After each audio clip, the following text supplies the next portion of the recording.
Hello， 大家好，我是冰糖，今天来给大家说一个经常被忽略掉的游戏概念——过渡期。所谓的过渡期呢，就是指你的账号在成型期之前的这一段时间。这个周期其实非常的重要，如果能够利用好这段时间，那么你的成型期就会过得很顺畅。UP 理解的过渡期分为两种，一种是抽卡上的过渡期，另外一种是等级上的过渡期。先来说一下抽卡上的吧。首先你要明确下来，你玩这个游戏是 XP 档还是强度档，先把自己的抽卡目标确定下来。如果你自己不太清楚的话，UP 在这里可以帮大家做一个测试。左边是一个你很喜欢的角色，但是有点弱，比如说克星；右边是一个你一般喜欢，但是明显强于左边的角色，比如说萧。那么你选谁？你像 UP 我当时就没有抽萧的池子，而是抽了克星池，那我就是一个铁打的 XP 档，这是不是答案就出来了？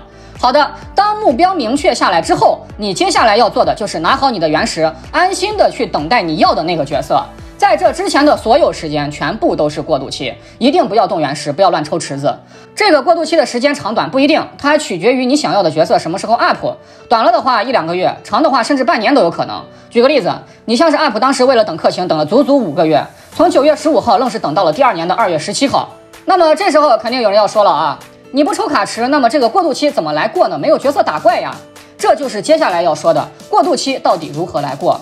在整个过渡期期间，你有2个池子是可以碰的，一是20发的新手池，这个一定要抽，怎么抽都不会亏；二是常驻池，这个只拿篮球抽，不要动原石。如果你运气好，在这2个池子里面抽到了常驻五虎，那你就先拉起来，他们绝对可以大幅度提高你的过渡期游戏体验。但是假如你运气不好，这2个池子并没有抽到5星角色，那该怎么办呢？那就只能靠4星角色来过渡了。但是4星角色也不是乱养的，因为玩到后面4星角色绝大部分都是要气的，那么你给他们的资源投入是不是就全都被浪费了？这就要求我们在过渡期尽量培养保值性更高的角色，比如说迪奥娜、砂糖、班尼特、行秋、香菱、9条这些角色，即使你到后面抽到了更好的5星角色，他们也是存在一定使用空间的，不会被轻易的淘汰，培养资源的使用寿命也就更长。但是像雷泽、烟飞这一类角色，我是真的不太建议萌新养他们。你看看雷泽现在除了能挖个矿还能干啥吗？甚至有钟离的挖矿都不带他玩。从深渊白榜也验证了 UP 的想法，上面提到的6个角色正好位居4星角色的前6名。除此以外的4星角色，你玩到后面真的大概率都是要气的。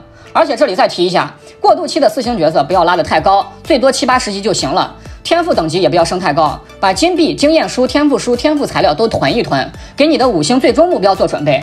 在整个过渡期期间，就以打得过为标准，不要求打得多快，能过就行，慢慢磨。实在磨都磨不过的话，就混组队，就摇人。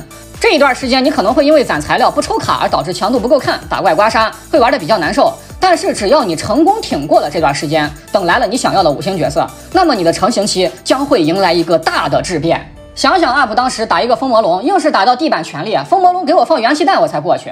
我估计好多人都没见过风魔龙这些技能。还有打公子的主线任务，当时公子的最初版本还是带一点难度的，队伍里3个角色都死完了，香菱硬是在丝血的状态下最后一击贯穿深渊与星辰。如果是我直播间的老粉的话，对这些东西应该还是历历在目的啊。跟 UP 那时候比起来，大家现在的游戏环境真的要好很多了。那么这时候肯定又有人要说了啊，按你这样玩的话，大世界打着都够呛，深渊可咋办呀？这就要求你得能看得开深渊这个东西了。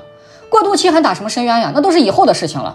千万不要因为深渊每个月那么点原石而打乱了自己的抽卡计划。在抽卡计划面前，深渊不值一提。UP 以前还因为一直打不过第8层被人嘲笑呢，现在12层还不是一样随便打。所以这其实也是 UP 一直在给大家说的规划的一部分，抽卡的规划，资源的规划。当大家还在规划璃月3黑的时候， UP 其实已经在规划须弥的大概情况了。接下来再说一下等级上的过渡期。这个过渡期主要是1到45级，45级之前你的主要任务就是跟进主线、清大地图这2件事儿，体力不要乱打东西，主要打3样：金花、兰花40体力的世界 BOSS， 以及每周必须打的周本 BOSS。天赋书副本和武器材料副本视情况而定，看你能不能抽到东西。圣遗物副本在45级之前绝对不要打，因为出金率太低了，纯属浪费体力。然后当你的等级来到45级之后，你真正的噩梦就开始了。圣遗物这个东西真的就是个无底洞，1个月能刷出来1套都算你运气可以了。好了，那么以上呢就是想给大家传达的一些关于过渡期的个人思路，全部取自 UP 真实的个人玩法，是绝对具有可行性的，不是我在这里云出来的。总结下来就是定好目标，攒好原石材料，苟得住，忍得住，合理规划资源，合理规划体力。只要你能做到这些，那么相信你玩到后面一定会是一种山重水复疑无路，柳暗花明又一村的感觉。最后希望能看在辛苦干视频的份上给个关注3连，感激不尽。